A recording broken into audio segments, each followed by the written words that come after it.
Good afternoon, and welcome to episode number 2 of the GMDC Retail Tomorrow virtual series, Startup Mic Drop. I'm Patrick Spear, President and CEO of GMDC Retail Tomorrow, and we're happy you've joined us. We're excited to host you and your colleagues throughout this 2021 series, where you'll meet the thought leaders, disruptors, and provocative products and technologies that will inform and shape retail tomorrow. Throughout the year, we'll introduce you to the startups sponsored by our accelerator and aggregator partners, CART, Center for Advancing Retail Technology, Jumpstart Foundry, Brandery, XRC Labs, and SKU. Programs like this can only develop with the support of our members in the industry, and this series was made possible through the generous support of our series sponsors, Accelerate 360, HempFusion, Meredith, and Navajo Inc. In episode 1, our focus was on commerce technology, not just e-commerce, but all commerce, in-store, in-hand, and in-home. In partnership with CART, the Center for Advancing Retail Technology, we introduced a number of innovative founders and technologies that are impacting retail today and tomorrow. In this episode, our focus will be on the future of self-care, both health and wellness products and the technology to support it. For today's session, we're excited to partner with Jumpstart Foundry to bring you 5 founders who are working to improve health and wellness through breakthrough innovation. We've also organized an outstanding panel of industry executives who will judge our presenters based on the following criteria. First, relevancy of the idea and concept. Second, team strength and experience. Third, the business model of the business.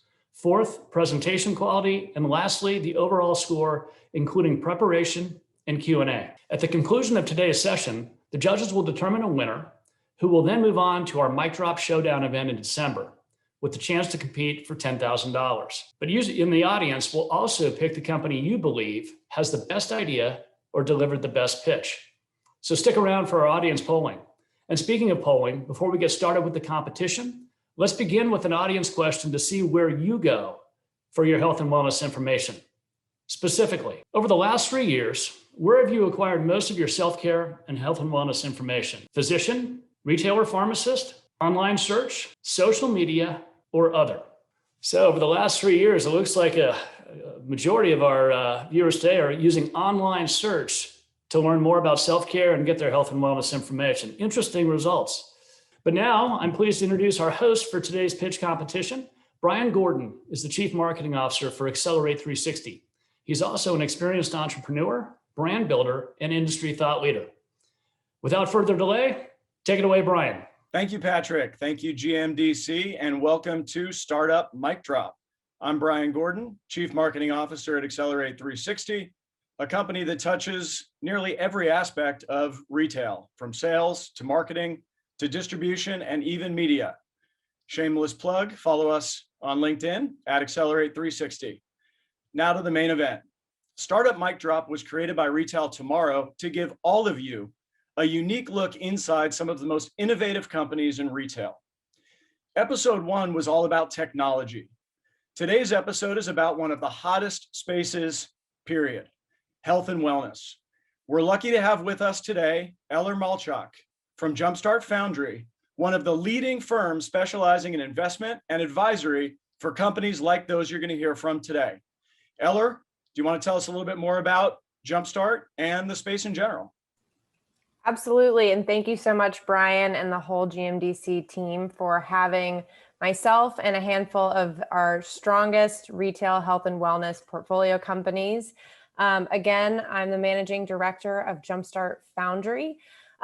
We are an early stage pre-seed healthcare investment fund. We're based in Nashville, Tennessee, but obviously you'll hear today that we're investing in companies from all across the country, all in health, wellness, and general health care. So we're excited to be presenting a number of portfolio companies ranging from consumer products to digital health solutions that can be applied in the retail setting. I'll do a shameless plug similar to Brian. If you're interested in learning anything more about Jumpstart Foundry, I encourage you to go to our website at jsf.co and follow us on socials. Thanks again, Brian, for having us, and again for the GMDC team. No, thank you, Eller. It's great to have you with us. We have 6 judges today who will be looking at the presentations from our founders through the lens of 5 different categories. Number 1, relevancy of the idea. 2, the strength of the team. 3, the business model. 4, the presentation that you're hearing for the first time, just like them. And then that magical overall metric. To introduce the judges, first, we have Kendra Tartarsky, a director at Touchdown Ventures, an investment firm in the space. Ashwin Nathan, Vice President of Marketing from Innovative Grocer, HEB. Neil Stern, the CEO at Good Food Holdings. Stephen Henning, Chief Customer Officer at Wakefern Food Corp. Derek Gaskins, the Chief Marketing Officer at Yesway. And Ola Lassard, who is the Chief Marketing Officer at HempFusion. Judges, thank you for giving your time and being with us today. The first founder we're going to hear from today is from a company that fascinates me. As a father of 3, I experienced some of these challenges firsthand. Mimi Jumi wanted to create the best baby bottle, period. To do that, they knew they had to design a bottle that most closely mimicked breastfeeding without being afraid to mimic a mother's breast. Initially embraced by parents suffering the greatest challenges, Dr. Frank and his team are now seeking to be the first and best option for all parents. Frank, thanks for being here today. Take it away. Thank you very much. It's a pleasure to speak about Mimi Jumi this morning. I'm a psychiatrist and inventor. About 10 years ago, I completed an MBA at INSEAD and was going to learn about healthcare management, and instead got interested in product design and entrepreneurship. So that led me on this journey to where I've worked on several projects, including a cell phone for older users in France, and came to a time when it was brought to me that there was a real need for a baby bottle that more closely mimicked breastfeeding, both for the transition between breastfeeding for return to work moms, and for the simplicity and ease of use. The number 1 bottle at the time had 10 pieces, it was very complicated, and there just seemed to be a lot of area of opportunity there. I put together a team, including an IDEO-based designer and a finance person and myself and another operations person, and we set about designing and engineering a new type of baby bottle, which I'd like to describe to you now. So the Mimi Jumi baby bottle is here. It is meant to mimic the breastfeeding experience. It's the only baby bottle on the market that the baby controls the flow of the bottle, not the nipple itself. So the baby's required to latch and pull on this nipple, and that controls the flow rate. So from a newborn to up to 2 years, the same bottle with the same nipple works for any baby. We also use skin-like tone and texture. We're the only bottle on the market or ever that has skin tones. We have this skin tone. We also have a darker skin tone for other ethnicities or skin types to really give that sort of visual cue to babies, which seems to be effective. We also had design in mind. So design is not just the look and feel of the product, but also the utilization of the product. It's really only 2 pieces. So we have the widest neck on the market, which makes it easier to mix and fill or transfer breast milk into the bottle. The nipple is just 1 piece with a hard screw on top and then a silicone breast part. The dome is breast-like, like I said, in skin tone and texture, allowing the baby to latch naturally. And we incorporate a no-skid bottom. So you can use the bottle with 1 hand while you're holding the baby, which is really important at nighttime. It also makes the bottle easy to clean and use. So families don't need 10 bottles, which was the average amount of bottles purchased by a family. You can really raise a baby. I raised 2 babies with just 2 bottles myself, and I had unlimited access, just as an example. The really early, so we put it on the market, like we were saying earlier, the initial customers were people that had trouble transitioning from the breast to a bottle. So it's a back to work bottle.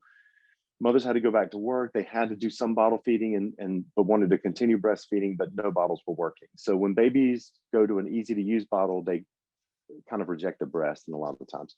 Or there's a certain subset of babies that won't take any bottle at all, which is another distress for the family when it comes time to transition. So we have that segment of the market. And over the past several years, we've reached about $1 million in sales, and that's internationally. We're very popular with Latin countries, South America, and we do about 200,000 in sales in the US. Now, there's a $1 billion baby bottle market in the US alone that we would now like to transition to. Some of the things that have changed in the last several years are a different attitude towards breastfeeding, breastfeeding in public, women's body positivity movements, and a bigger degree of comfort with sort of the breast and the body and the natural and the acceptance of breastfeeding as a very vital part of raising a baby. So it's now our intention with our current team to put together a larger manufacturing and distribution plan and hit the US. We do direct to consumer only in the US. And we would like to now make a stronger retail presence, both in the US and internationally. We've had, just as an example of the positivity of the bottle, number one, without much muscle behind it, it has sold up to $1 million in sales a year. So I think with a more positive retail approach and marketing, that's going to give the opportunity to see a significant increase in sales of the bottle. The opportunity is both domestic and international. We've always had interest internationally, but have had limited, it's always been direct to consumer. So it'd be nice to transition to an enhanced direct to consumer with an enhanced marketing team and some bigger retail presence. So the largest problem in the US to me has been that people don't hear of our bottle or see it necessarily unless they have a problem. So we want to move from being the baby bottle for parents with a problem to the baby bottle that's the instant solution for everyone. The current team includes myself, an operations, finance, and a distribution partner. And we're going to team with 3 marketing partners who do both SEO and online in addition to traditional marketing channels. So the idea is to propel the bottle into sort of a national first choice for baby bottles. Just as far as the business model goes, currently the bottle sells for $29. And the cost landed in the US is $5, so that there's a relatively significant margin. There probably is an opportunity. We are considered a super boutique baby bottle because of the price. A typical baby bottle is $5 to $7. I think part of I know part of the transition will be to bring that cost of goods sold into more of alignment with the market. Thank you so much, Frank. Appreciate that. And I do think it's fascinating that we're entering a period of time where I think retailers in particular are going to be so much more open to featuring a product like this because of the destigmatizing that's happening around the woman's body, women's health, as you said. So amazing product. I know that we do have at least a couple of questions from judges, so I'll kick it over to Kendra to ask the first one. Thanks, Brian. Frank, great job. Really interesting product that you've created. My question is about the marketing. Great job on getting to $1 million in sales with limited marketing spend. How have you done it to date? And what is your plan for shifting to be both stronger in the D2C market, but also support your retail partners? Well, the interesting thing is it's really been Facebook only. So this was 5 years ago. That seemed to be the major player.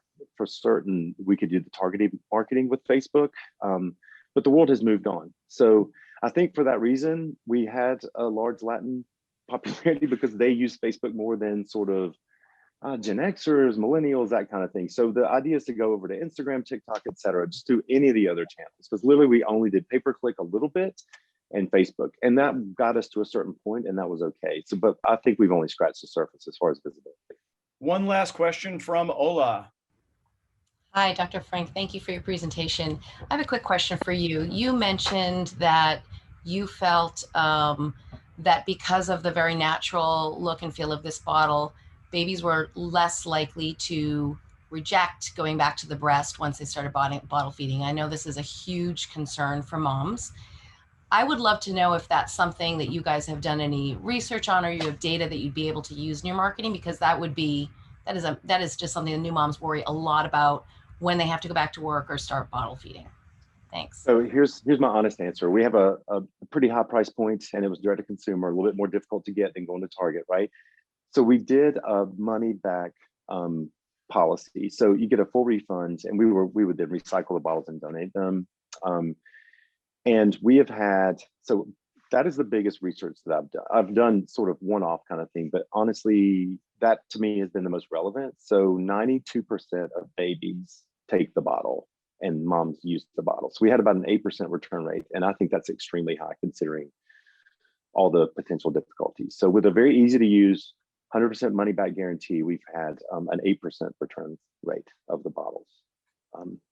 So it's not 100%, that would be kind of ambitious and probably lying, but I can honestly say like 90% of babies take this bottle. And these are picky babies. These are moms that arrived at our bottle after having failed with another bottle.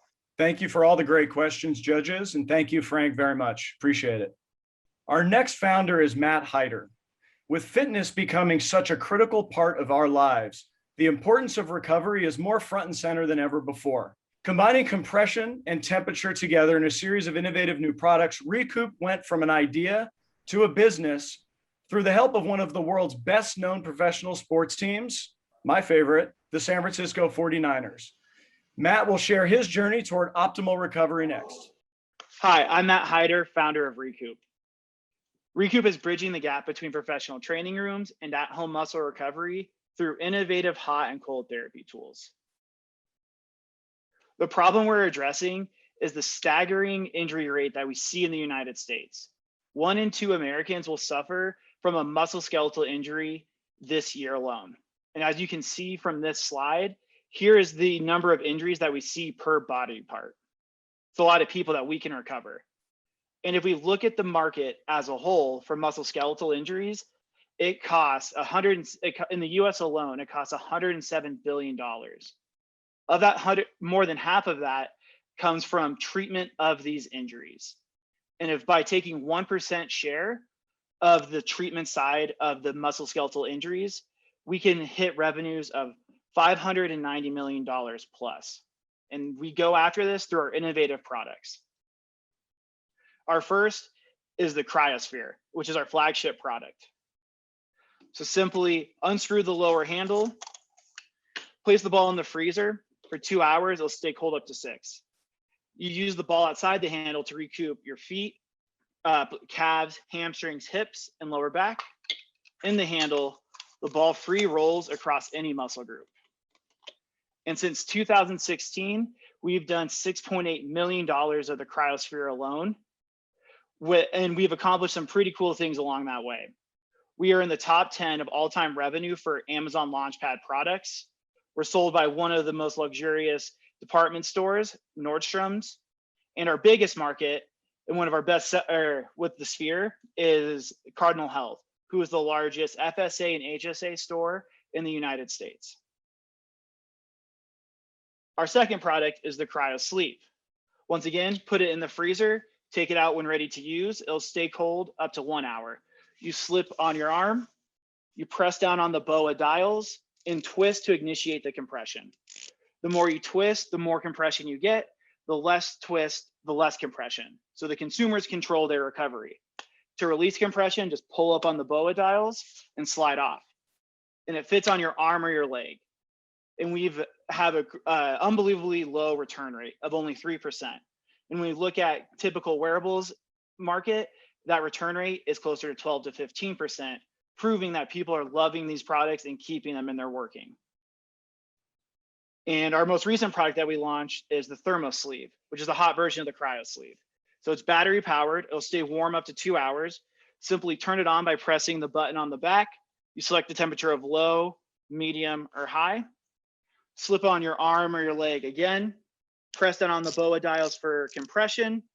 Once again, the more you twist, the more compression, the less compression, giving consumers control of their recovery and their temperatures. We recently launched this product and sold out of our first initial run in less than a week and a half. And as you can see, we're poised to do $4.6 million this year. And in 2020, we had to switch our model from high growth, high burn and churn to focusing on that bottom line. And here's what we were able to do. We were able to increase our MSRP by an average of 24% across our products. without losing too much demand. We lowered our customer acquisition cost by 47%, and we were able to decrease our COGS by 25%. And I couldn't have built this company without an amazing team. We have Caroline Gash, who is our fractional CFO, Pivot CMO, that is doing our digital marketing.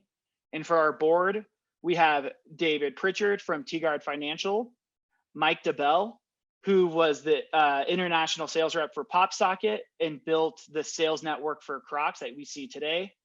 We have Ryan Keel, the founder of Elliewood, who also started the Under Armour golf business and signed the likes of Jordan Spieth to Under Armour.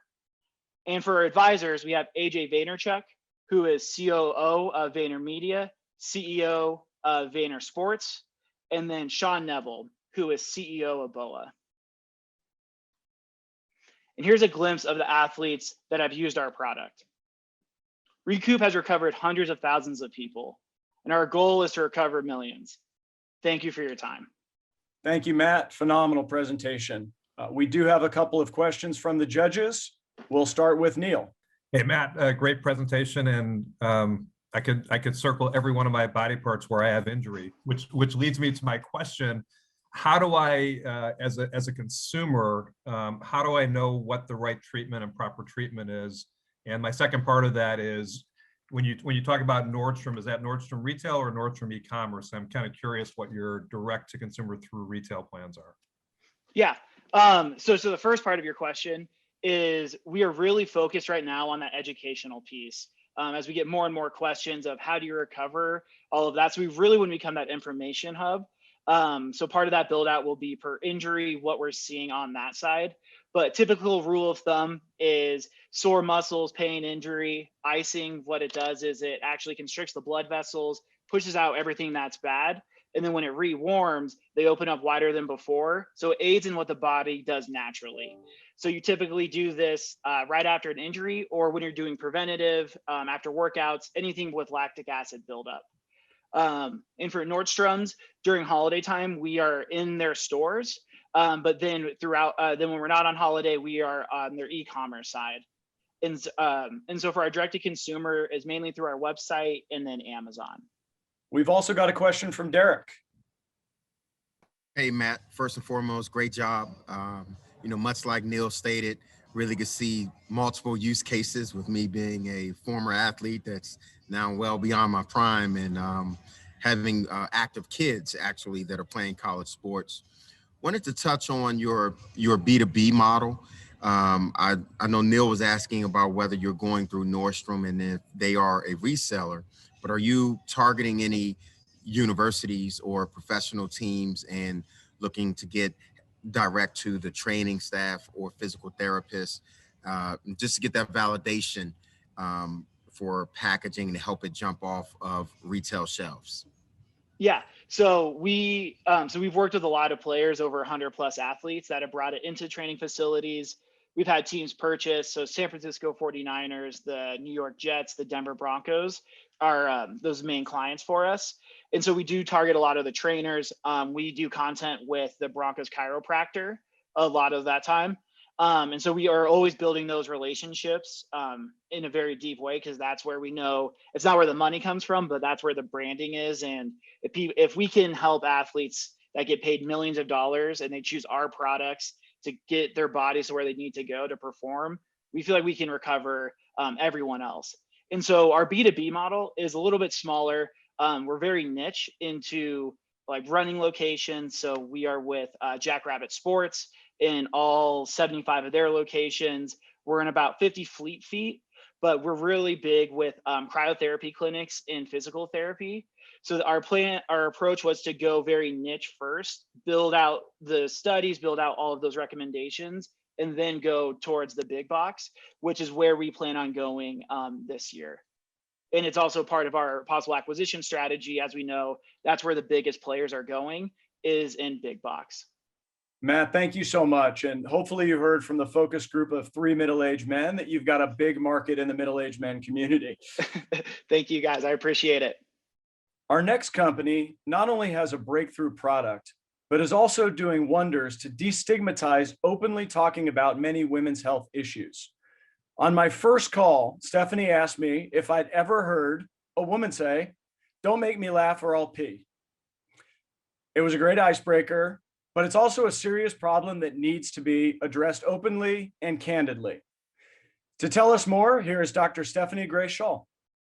So thank you for that introduction. Here we are a couple days away from Mother's Day, and kids are great and we love them, but boy, do they do a number to our bodies, and therefore we need something like Kegel Bell. So allow me to discuss what Kegel Bell, who it helps and what it does. So it helps a lot of women. Unbeknownst to us all, about 66% of women have some form of bladder leakage, and about half of women have some form of sexual dysfunction, and the majority of us have pelvic organ prolapse.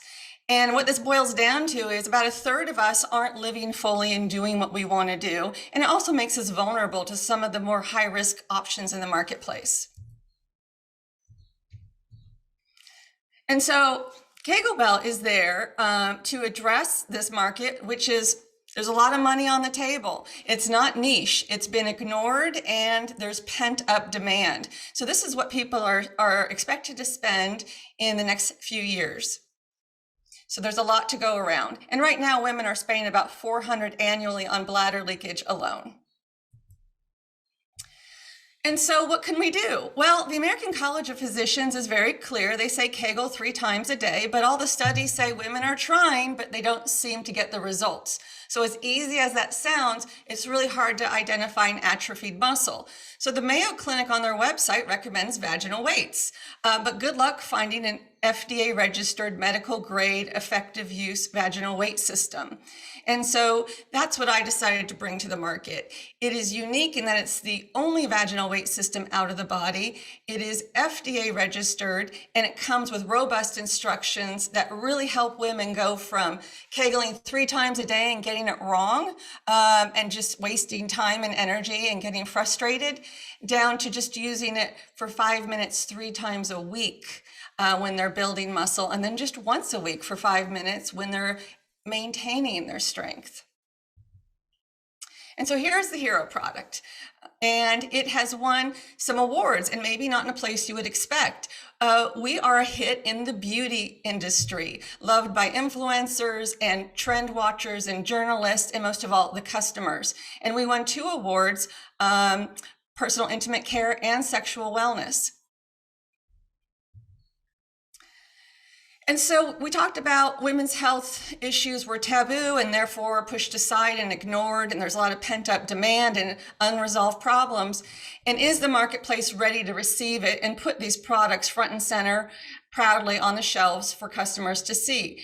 And lo and behold, Costco stepped up to the plate. And we have been available there, and we've been having great results online with them. And the reviews speak for themselves. So it's always exciting to see a Costco review pop up on their website. So what have we been up to? Well, we've been at it for about 2 years selling product, and we're growing every month. And we've learned a lot about our customer. I mean, women any age, in their 20s, into their 70s, 80s, and 90s, need help with their pelvic muscle tone. Now, I said mothers at the beginning, but it can be anyone. Athletes are often plagued with these problems and limited by them. And so you'll find that it cuts across different interest groups. So we've been working on our return on ad spend. We've been working on lowering our CAC.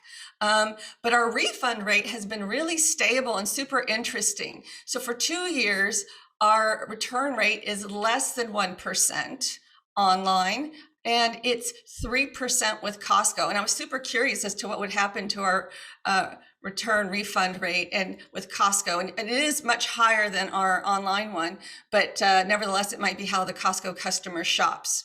So we have a money back guarantee, no questions asked, and we encourage people and remind them about that. So our COGS is a little more dear than what you might think of like a sex toy, which is where people see products that try to do what this does. But this is not. This is a medical device, and it costs something to make it. And when I say it's a medical device, it's because it's a fitness device, and most fitness devices are regulated by the FDA. So in that sense, it's very serious what goes into it, the quality assurance and the manufacturing.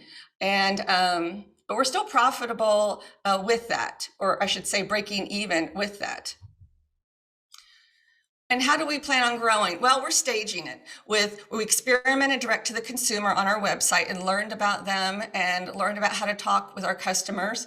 And then we wanted to ease into some retailers just in their .com presence. And part of the easing is to get brand awareness, but also because we're bootstrapping. And so we have very few pennies to make a big, bold move into some of the shelves of big box. But we plan on getting there. In fact, we're talking with the lobbyists, we plan on going all the way to Washington, D.C. so that we can see this problem addressed with our safe, healthy, natural product through the VA, the Department of Defense, Medicare, Medicaid. And indeed, we want to go into universal health care around the world. And so it's part of it is just staging it and then also doing so with our marketing. And indeed, clinical studies, because there's so many benefits, we are going, and some benefits that some people maybe aren't aware of that we're really excited to take the lead on. And so we're gathering our funds in order to fund those studies, because we already know the data from our customers. And so we have good confidence going into these clinical studies on some outlier benefits that aren't well published, but that definitely would meet customer demand. And I would like to share that it's relevant for retailers in many ways. You can do a lot of fun promos with a product like Kegel Bell. You can talk about its sustainability factor, how if you get women off of using pads every day to catch urine, then it's a sustainable solution. So that could be promoted on Earth Day or as a sustainable choice for markets that tend to be more organic and more concerned about the environment. There's Mother's Day promotions, and you can promote around fitness events. If you have a market in Boston during the marathon, well, women who run marathons have issues with pelvic floor health. And so a lot of our customers are fitness centric. So there's all kinds of ways that we can excite the customer and make them aware of this. And we're developing a product line to support it. We listen to our customers, and we're only making things that they want. So as you can see, we have a shower holder. And why is that? Well, it's the one place busy moms especially have for a 5-minute workout with Kegel Bell. So we try to make it easy for them. We also have a device cleaner and a serum. And we experimented with other people's products and found that customers love them. And so we launched our own. And indeed, we plan on modifying our original kit in ways that can encourage people to add on to their kit and buy maybe a vibrating version or a version with sensors or a version that is connected to other devices. So we have our CTO is a doctor of engineering in Germany, and he co-founded the company with me. And he's been antsy to do stuff with electronics because that's his particular area of expertise. But I really wanted an analog device to start out with to keep it simple for the customer, remove friction for use, and make it really easy to ship anywhere in the world. And so that's why it was important to me to start out with that analog device. And so we have a tiny but mighty team with our technical co-founder giving us great support with manufacturing patents and whatnot. And we have a lot of healthcare advisors, and you'll see Jumpstart Foundry as one of our advisors. And it's been a great honor to work with them and the team there. And there's, I should say, no shortage. This is a very short list. The reason why we got this far with so little money is that people are just pitching in to help Kegel Bell. I call them our vagina philanthropists. When people know the mission, they hear what we're up to, and if they've had the pain point or someone they love has had the pain point, they jump right in and help out. And so it's really quite a long list of people that every day make Kegel Bell possible. So I look forward to hearing your questions and continuing the conversation. That's great. I know we have a few questions from the judges, so we'll start with Ola. Thank you so much, Stephanie. That was a great presentation. And, I often joke with my friends, when we're little, we all learn, what to do if we catch on fire, we stop, drop, and roll. And there needs to be that second class after you have a couple kids, that's the stop, squeeze, and sneeze. So this is probably not something that a lot of, half the population probably doesn't realize this is an issue. And half of us do, whether because of our moms or sisters or friends or ourselves. So it's a great product innovation. And I like a lot of what you have to say. And I want to echo Brian's comment about just the design is beautiful and really nice to be able to put forward. I guess my big question to you as a marketer is, what is your greatest marketing challenge right now? What do you see as that? And sort of how do you see overcoming that? Mhm. Thank you. Thank you for that question and the kind praise. So with marketing, we have been pushing on different levers to see what works. We've done the paid social ads. We're ramping up our SEO, so our organic searches. We're really aggressively going after high placement there. But we've experimented, and we still are experimenting, and we've discovered that podcasts are extremely powerful for us. I guess it's the long format discussion and the trust built with the hosts. So I go on podcasts, but moreover, we're now advertising on podcasts. And we're starting out, it just so happens that Kegel Bell customers are the who's who of people in the world. So we're starting out with podcast hosts that have tried Kegel Bell and we're going and we're putting commercials there. So that's been exciting for us, but we're also using some of the advertising channels that our retailers have offered. So I take advantage of some of Costco's advertising potential, and we're just kind of testing the dial to see, how much we need to turn it up. And we're finding, at least with Costco, that they're very responsive to the least bit of advertising. In fact, our sales went crazy when we just launched with them, and it was a quiet launch. And they called me up and said, "Are you advertising?" And I said, "No, I'm not. Are you?"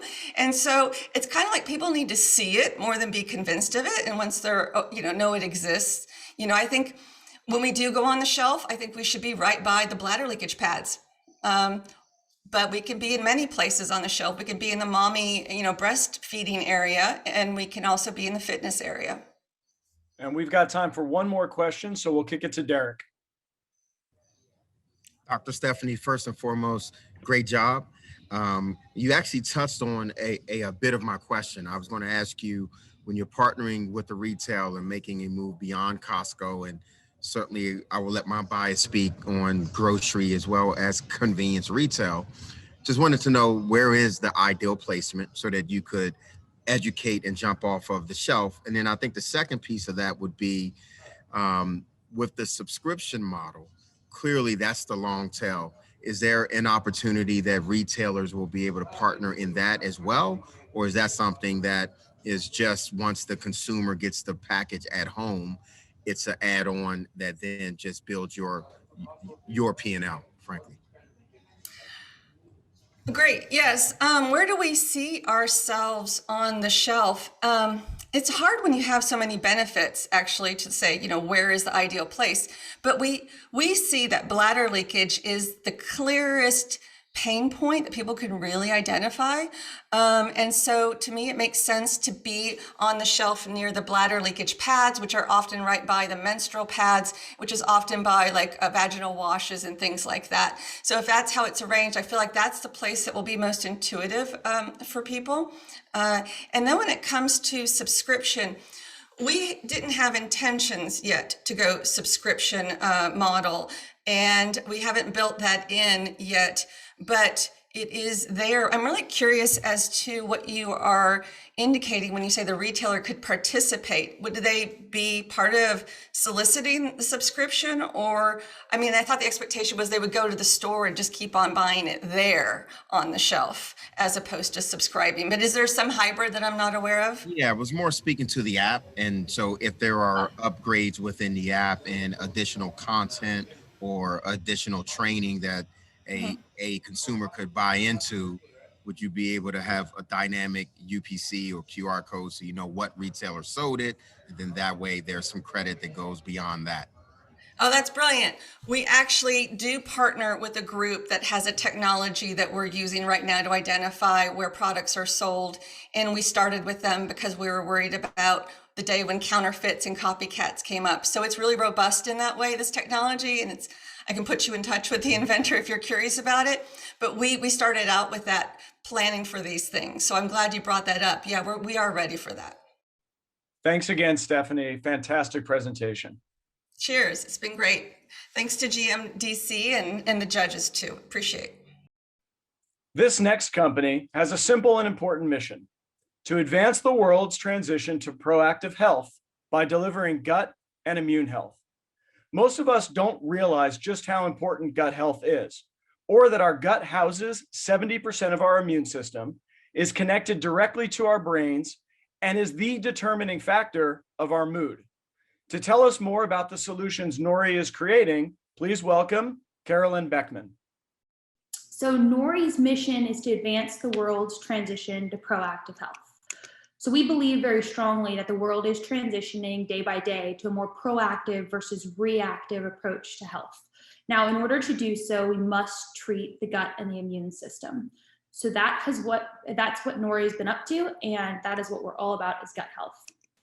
We started in 2018 with research and development, and in 2019, we stumbled upon a way that we could deliver a probiotic in a more beneficial manner. So probiotics as a category have grown greatly over the past decade, and one of the biggest challenges is actually effective delivery of bacteria. So probiotic is good living bacteria that augments things such as your digestion, your immune system, mental health, and more. So in 2019, we finalized our initial precision bacteria and probiotic delivery system. You can see that on the left-hand side here. This is our capsule. And we have 3 different SKUs. We have a digestive health SKU, a women's health SKU, and a weight health SKU. So we launched those nationally at Whole Foods Market in 2020, right in the wake of the COVID-19 pandemic. During that time, we also began to learn a lot more about how the immune system and the gut are interconnected. And over 70% of your immune system, that is your immune cells, are located within the gut. So what we have done over the course of 2020 is develop a formula called Inner Immune. And the whole approach of that formula is to treat the immune system from the inside out, really building the foundation that protects your immune system so that when the challenges come, your body knows how to respond. While many of the other products on the market treat the immune system reactively by overdosing in things like vitamin C or zinc, elderberry, what we're doing here is we're treating the immune system proactively on a day-to-day basis so that your body's prepared. We received great feedback from that formula and the innovation, and over the past few months have finalized the development of our 2021 innovation, which is a ready-to-drink format of the Inner Immune formula, which you can see on the right-hand side here. So really excited to jump back into the beverage industry. I previously helped found a juice company called Suja Juice. And so this has been exciting personally as a founder, but also from a market standpoint, we've seen incredible growth in categories such as prebiotic beverages, kombuchas and probiotic beverages, beverages with low sugar and high functionality. So this will be the first immunobiotic beverage in the United States market. There's one other beverage in China and one in Japan. So really excited to augment the immune system in a functional and delicious way every single day. Here's a little bit more about how this works. So 70% of your immune system, as I said, is located in your gut. And right now there's about 70 million Americans that are reporting day-to-day gut and immune health trouble. Now, very recently, for obvious reasons, 6 in 10 consumers are searching for immune health products. We have not seen that decline since the pandemic has ebbed and flowed over the last year. In fact, now we're seeing an elongated cold and flu season that we're approaching from estimated October to May, which is a really big opportunity for Nori as we step into this new innovation. So here we have Inner Immune. This is our immune innovation that we're working on this year. And again, this is going to be a shelf-stable beverage entering into the kombucha, juice, and functional beverage market. What this ingredient does is it's actually called a postbiotic. So that's the results of the fermentation process of a prebiotic and a probiotic working properly in your gut. And All that means is that essentially we're able to deliver superior results and really stimulate and augment the immune system to reduce upper respiratory tract infections such as influenza. COVID-19 also happens to be an upper respiratory tract infection. So super proud of our team. Early on, we've done something that even some of the largest CPG companies in our space have not done, which is publish research, and something that we believe very strongly in. So in April of 2020, our first research paper was published that was focused on the delivery mechanism of probiotics, and that's going to be the first of many. So super proud of the team for that. And then this is a little bit more just about how we approach the market. So we have our supplements right now at Whole Foods nationally. However, the supplements are going to be really focused as a direct-to-consumer exclusive as we move forward, with selective natural and specialty channels that we will approach in stores. So that includes our precision probiotics and some of the other powdered supplements. The SRP on those supplements range from $19.99 to $39.99. And with our beverage product, we are going to be omni-channel, meaning all channels, but also really focus on the retail channel. We still see beverages performing the best at retail. So a few of the consumers the customers that we've been talking with, including distribution, one of the largest distributors in New York City, as well as Southern California. And then we are working with Walmart and Target, CVS, Whole Foods, Costco, and more on this launch. So within about 24 hours of introducing the product to our buying teams and to different retailers, we'd heard back from over 30,000 retail doors with interest in the product, specifically because the 0 calorie, 0 sugar, obviously the immune system and the relevance right now in the market. And then this category for most retailers is driving a lot of incremental growth, whether it be functional bev, such as kombucha or juice. So we're excited about where we're going to enter into the market. From a business standpoint, you could imagine the margins are much different and slighter on the beverage going through retail versus supplements D2C. However, the adoption rate is much higher, as is the velocity. So different sales channels, both very, very intricate and requiring different marketing, et cetera. We're really excited about where we've landed as far as channel strategy and a path forward. So a little bit more about the team. We've formed a team. These are all of our really advisors here, team of experts, very wide range of different scientists. I am not a scientist, and so it was been really important to me to surround myself with some of the smartest people in the world when it comes to these formulas and the research. And so internally, we formed a team from experts from Target, Coke, Pepsi, et cetera. And then this team that you're seeing on the screen is a lot of different doctors and microbiologists, men and women with tons of experience in scaling things like probiotics and different microbiome technologies that are pretty complex. So proud of the team and proud of where we are going. And with that, I will take any questions from the judges. I appreciate it. Caroline, thank you for a great presentation. A couple questions for you. From a marketing standpoint, how are you planning to one stand out? Obviously, Suja, a great job on that in the past. I think it stands out at shelf. As you think about the space in terms of probiotics as pills is something that I think we've all sort of learned to understand and adapt over time. But as you transition from a pill format to a RTD format, what do you think you're going to have to do from a customer education standpoint for it to get across? Because it isn't kombucha, as you said. Yeah, a couple of things. Great question. This space is changing a lot. The last year has really changed field marketing and in-store sampling, as you could imagine, a lot. And that's something that we did at Suja a lot, and honestly, it wasn't original. It was really ripping it out of the playbook of vitamin water and the early 2000s beverages that we saw really start to do field marketing very well. So, we've talked about this a bunch internally, and one of the things that I think we can do is, really enhance packaging and on-shelf placement and the promotion. So the pricing has to be spot on right now. It has to really sell itself. People are spending less time in the stores perusing.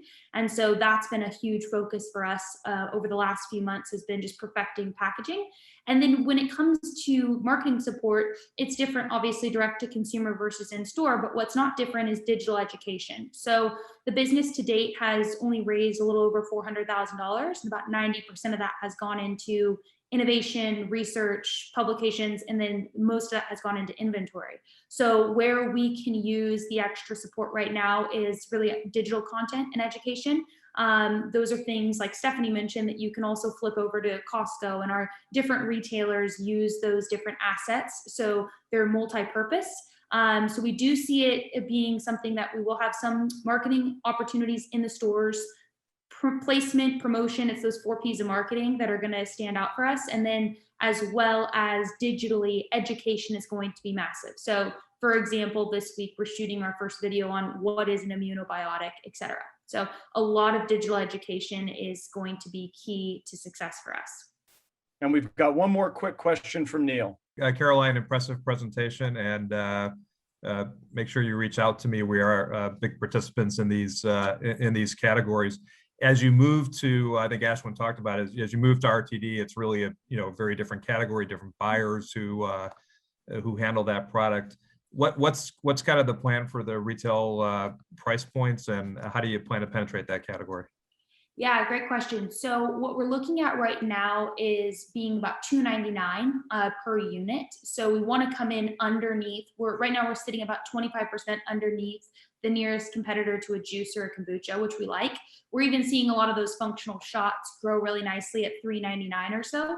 So we do think $2.99 is a good price point. It is shelf stable. So it's an interesting discussions with Walmart, et cetera, and Publix over the last couple of weeks. It's just different where it sits in the stores. But right around that functional beverage set, whether it's coconut water and or kombucha, depending on the retailer, it's a little different. So that's where we're going to be landing as single serve. We're seeing some interesting patterns in purchasing behavior, one of which is a movement towards multi-serve.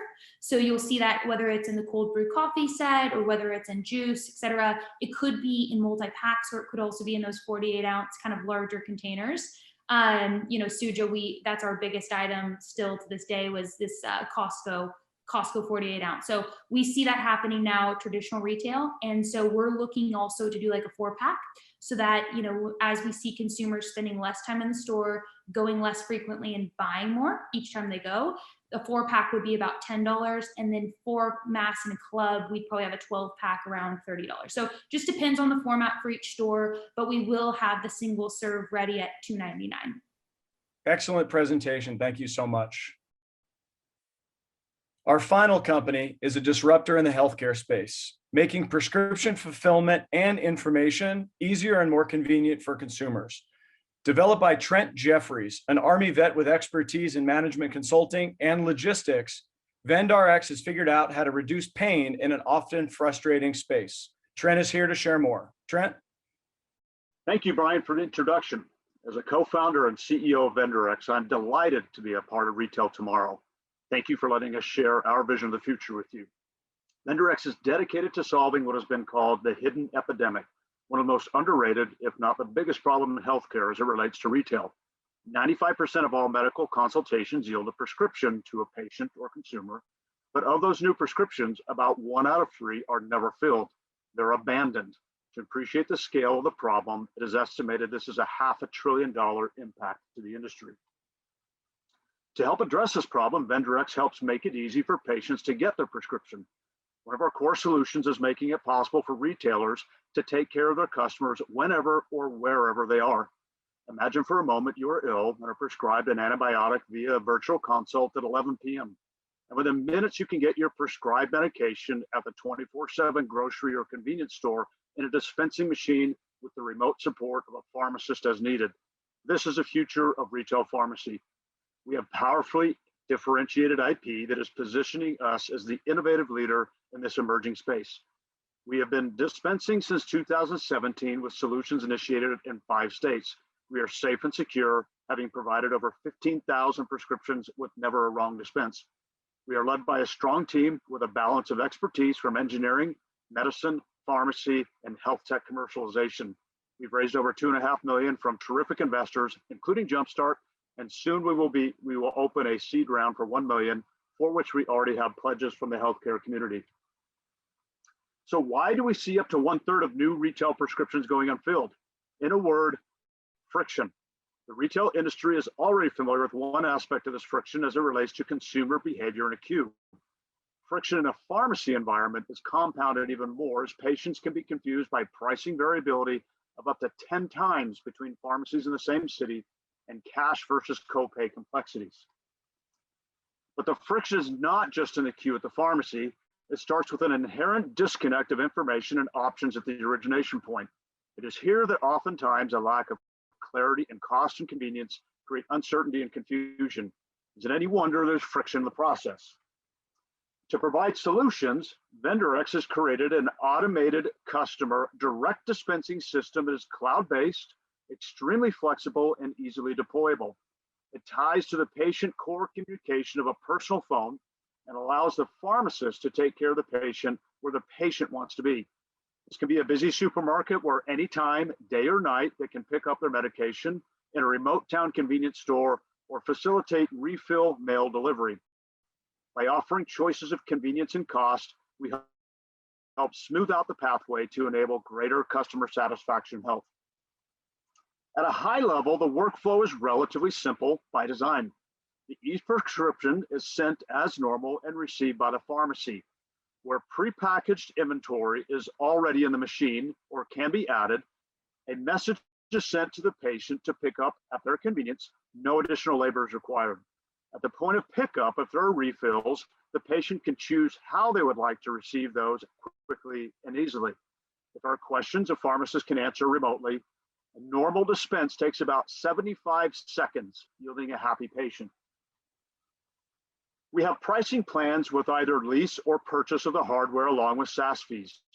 We also have the ability to monetize referral routing and coupon options from provider offices, as well as data opportunities. The customer ROI varies depending on the application, but they are able to attract new patients to their store, increasing revenue, leverage labor through remote management of multiple sites, and expand their services without significant capital investment. We offer this system as a service for the retailer to dispense remotely or co-located with the pharmacy for about $3,000 a month, excluding labor. On the competition front, there are several partial and fully automated solutions that exist today. One partial solution is traditional telepharmacy for remote locations only. It is not direct to the patient, requires extra labor on site, making it costly. Other solutions include a variety of pickup cabinets that are on-site only and not remote.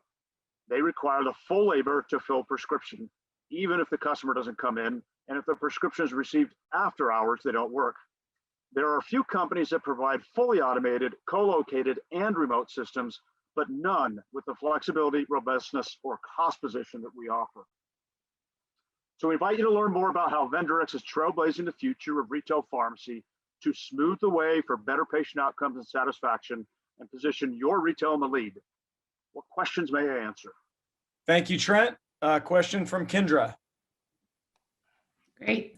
Trent, interesting proposition, really cool. Thank you for your presentation.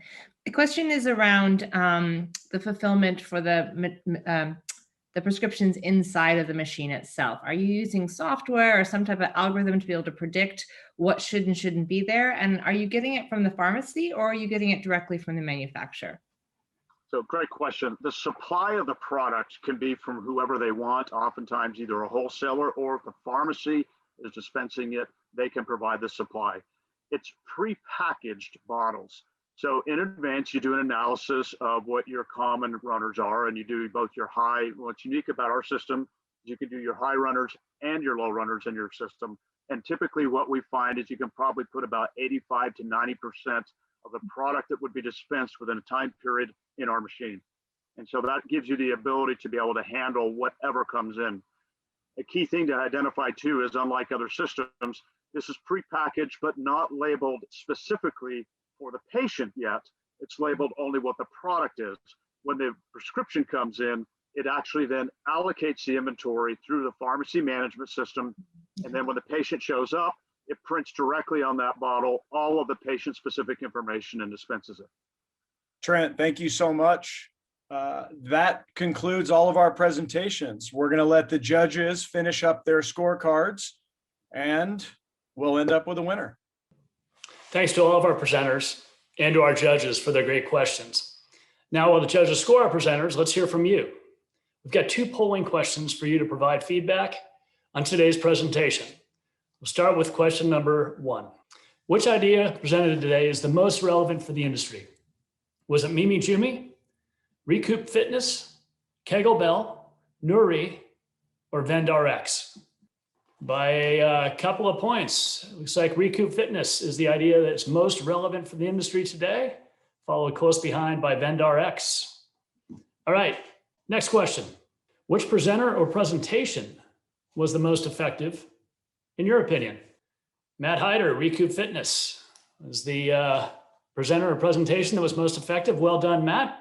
All right, thanks to everybody who submitted their responses. Now let's turn it back over to Brian to see what the judges thought. Brian, back to you. The judging is complete. The scoring is in. Again, congratulations to all of the presenters, 5 amazing companies with amazing innovations, but there has to be one winner. So congratulations to Carolyn Beckman from Nori. She is our winner today. Awesome job. Awesome. Thank you so much. Thanks, everyone. That's awesome. That wraps up episode 2 of Startup Mic Drop. Patrick, back to you. Thank you, Brian, and thanks to all the participants in episode 2 of Startup Mic Drop. Congratulations to Carolyn and the Nuri team for their victory today. Carolyn and Nuri will join us again for the Mic Drop Showdown in December, and we'll look forward to seeing her compete against our future winners. Thanks also to Accelerate 360, HempFusion, Meredith, and Navajo Inc. for their series sponsorship. The next episode of Startup Mic Drop will be presented on Thursday, July 8th at 1 p.m. Eastern Time, where we'll showcase companies focused on a broad range of CPG innovation in partnership with the Brandery. For more information on upcoming events, please visit gmdc.org/upcoming events. I'm Patrick Spear, and on behalf of the GMDC Retail Tomorrow team, thanks for your support. See you next time.